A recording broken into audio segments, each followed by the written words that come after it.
So hi everyone, in today's session let us try to help you understand a couple of tips and a couple of things that are considered while calculating the numerology of your house.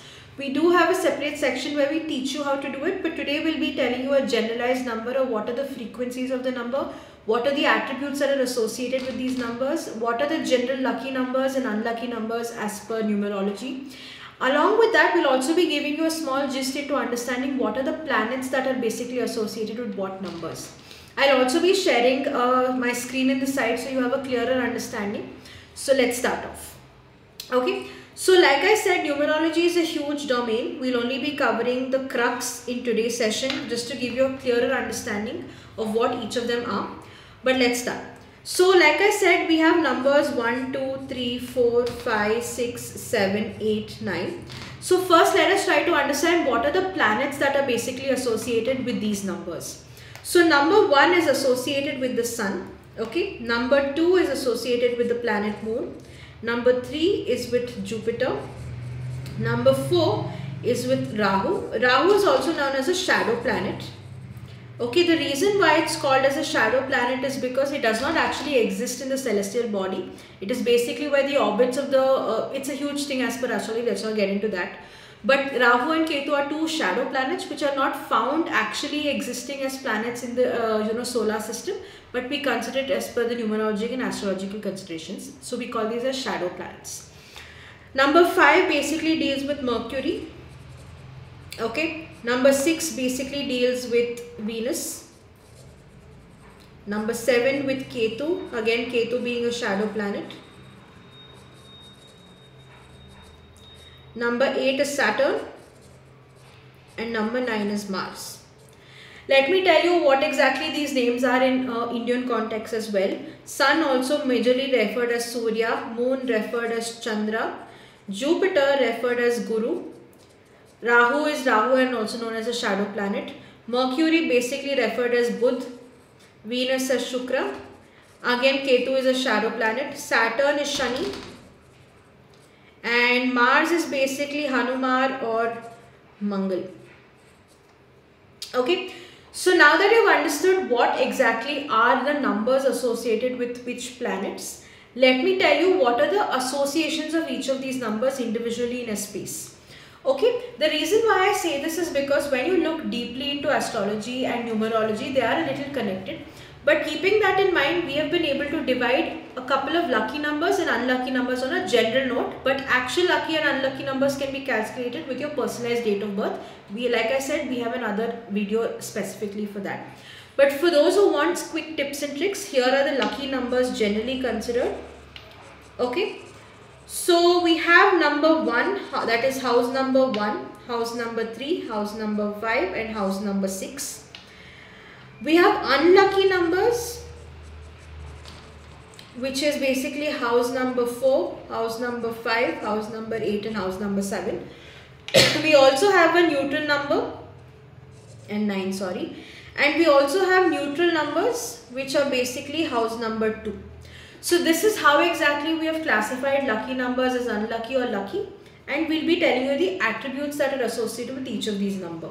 So when you consider number 1, 1 is basically a very dominant number and the planet associated with this is the sun.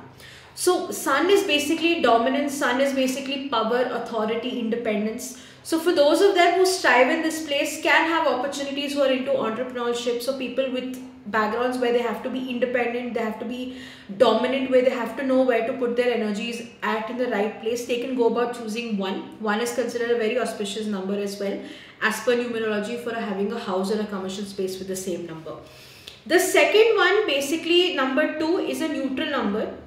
The reason why I say neutral number is because it's not considered good or bad. 2 sometimes is also associated with those who are associated with writing or writers or authors. They can choose this number. It doesn't have a negative connotation or a positive connotation. This is a debatable number, but I consider this as a neutral number. The next number that we have is basically your number 3. So your number 3 basically stands for people who are in the creative field. People who feel that they want a way of exhibiting their talent. You know, the artistic side, these people can choose the number 3 because it helps them go about doing the same. Okay. Then comes number 5. Number 5 basically represents balance, and harmony. So for those of them who want to feel that this house should bring them a sense of balance or any sense of harmony in the space, they can choose a number or a house number that either is 5 or equates to 5. The next number is number 6. Number 6 is basically dealing with family, harmony and love. So for those of them who want a more grounded family being, where you wanted a very monotonous in a family, very family oriented atmosphere, number 6 can be considered. Number 6 is also known for Venus or Shukra, which is the planet of money, wealth, luxury.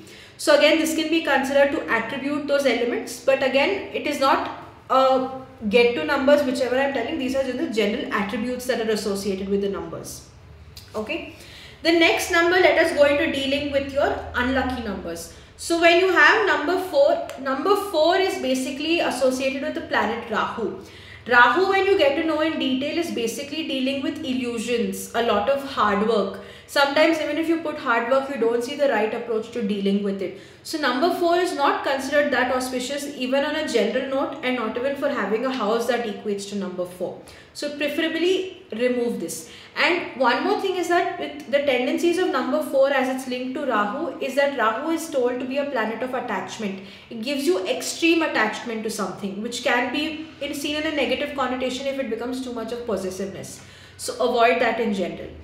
The next number that we'll deal with is number 5. Number 5 is basically, like I said, wants or has it's a number for those who seek balance. And this again, number 5 can be seen as a lucky number and an unlucky number for my instance. That's why I put it under both. The reason why it's unlucky is because there can be many times where there can be a lot of instability, or there can be a huge period of instability, and at the end you can see a sense of stability. Those aspects can be seen for people staying in that house.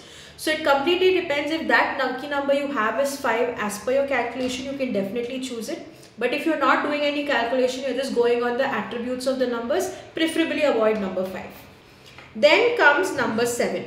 So number 7 is associated with basically Ketu. Ketu is again a shadow planet, and when we talk about a shadow planet, this is the exact opposite of Rahu.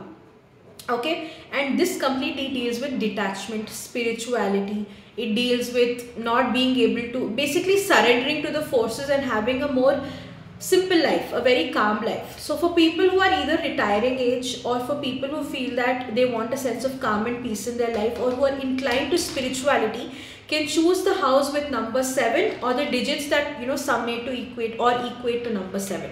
But like I said, this is again a shadow planet, not considered auspicious for general people like either students or partners, because this can bring a sense of detachment for people living in the house. So number 7 again, not so lucky. Then comes number 8. Number 8 is associated with the planet Shani or Saturn. Now, as you guys get into astrology a little more, you will be able to understand Saturn deals with the karma. So if you think that having a house with number 8 is good or auspicious, consider again if it is as per your date of birth, you can consider it. Otherwise, I would preferably not suggest you to consider. The reason being, number 8 helps with a lot of struggles, or deals with a lot of struggles, a lot of hard work.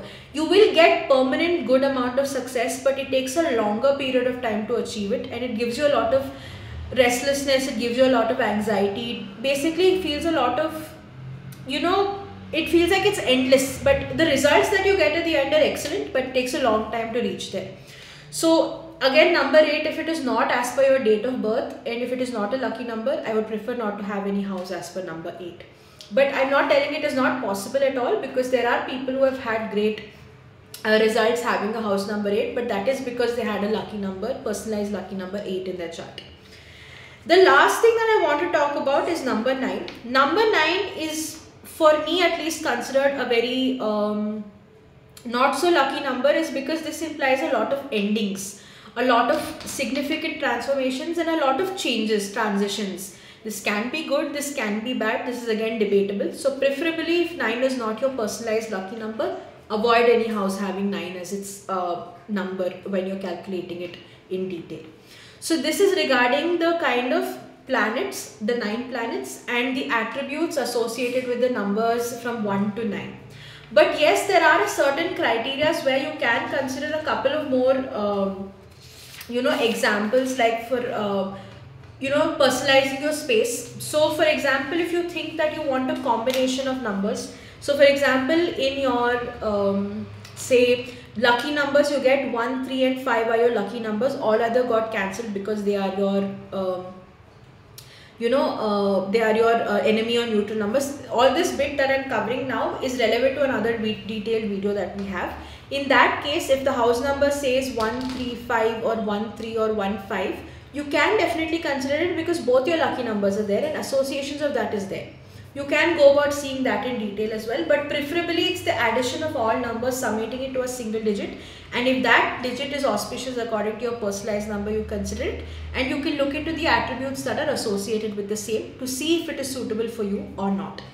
Apart from that, something that I personally not have been able to encounter, but I have been able to see that many people follow it, and this was something that I was able to develop through a lot of interactions with on-site people while working, is that when you get numbers such as 11, 22, only these two numbers as a significant numbers, you don't end, like for example, if you have a house number 11 or if you have a house number 22, you will not singly add it to get a single digit. You will leave it as 11 and 22 because they have their own attributes that are there associated to.